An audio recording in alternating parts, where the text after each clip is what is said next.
Hey guys, welcome to this video. We're just going to break down lines a little bit because we're in Intersected Lines, Unit 10.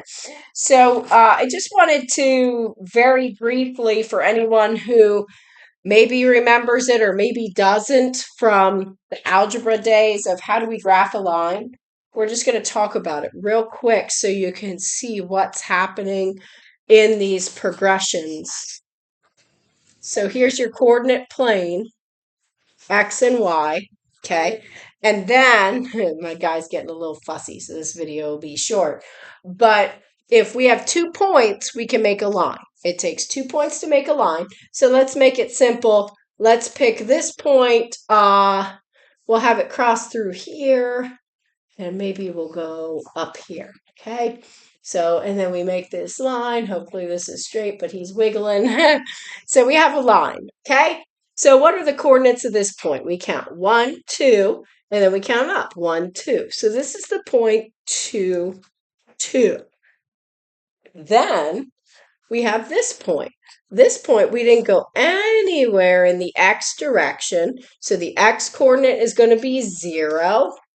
And then the y is 1 because we moved up 1. So we have 2 points, okay? So we have 2 important things. This is the standard form of the line. If you're seeing this written in there, you might be like, what is that?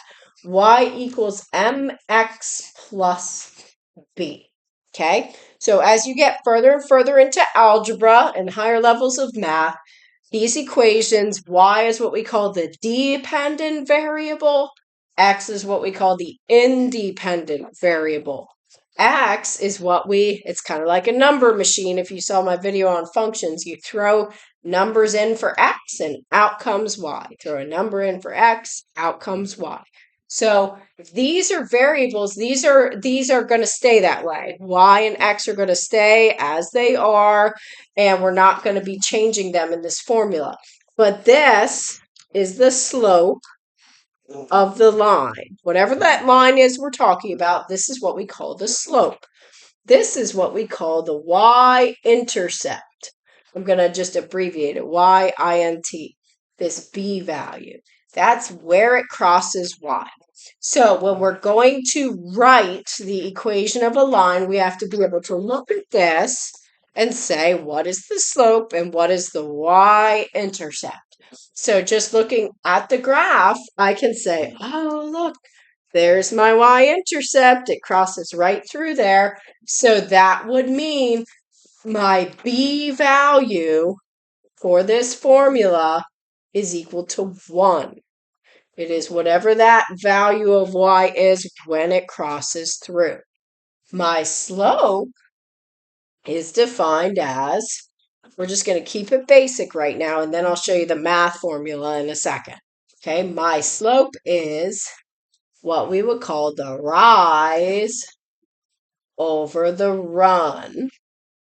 Now, I can't remember if the curriculum calls it that, but you're definitely going to see this little Greek letter delta. It looks like a triangle. Delta y over delta x. That means the change in y divided by the change of x. This is why you need 2 points. How much did y change as x changed? So if we start here and kind of do a little dashed line and we compare, see the triangle effect? Okay, there's a lot of triangles in higher levels of math. They just keep popping up everywhere. Okay, so how much did we change between point 1, if we called him point 1 and this one point 2, how much did we change? Well, with respect to y, we only went up 1. So we would say 1. Positive 1, by the way, because we're going up. If we were going down, it would be a negative 1. Then we look at x. How much do we change for x? 1, 2. Okay, 1, 2. And what did we just do? We found the slope. The slope of this line, tilt my screen down a little bit, is equal to, we can now say, well, we see it up here, but this is just a equation. So this equals this equals this equals this. So sometimes we like to just make it a little more basic. We'll put him up here. So these are the 2 pieces that we need to write the equation of this line that I drew. So my equation of the line is y equals m. It's like a puzzle. We're going to put the puzzle piece in. 1/2 x plus b. b is 1. And now we have it. This is the equation of the line. So I wanted you to see this so you can see the progressions and realize they have purpose when it's like, even if you're doing the little levels and it's like match the M to the number, match the B to the number, they're slowly learning that process of, oh, this relates to this in this standard formula. Okay, so this is called the standard formula of a line. And as you get into higher and higher levels of math, you'll be able to start recognizing, your students should be able to start recognizing that when I see this, it's going to graph into a line. The last thing I'll show is there's actually a formula for the slope. If for some reason you don't have a picture of the graph, let's say I just gave you 2 points. I gave you point 1 and point 1, when we draw it as a coordinate, is equal to 0, 1. Point 2 is equal to 2, 2. So this is the same example, but just pretend that picture isn't there. There's a formula. So the formula for the slope is m equals y2 minus y1 over x2 minus x1. So what does that mean? It's the y value of the second point minus the y value of the first point. So I would actually label these. Like if you're teaching this to a student, you want to show them how does this work, because they need to see puzzle pieces. How does all this stuff piece together? Point 1, x1, y1. Point 2, x2, y2.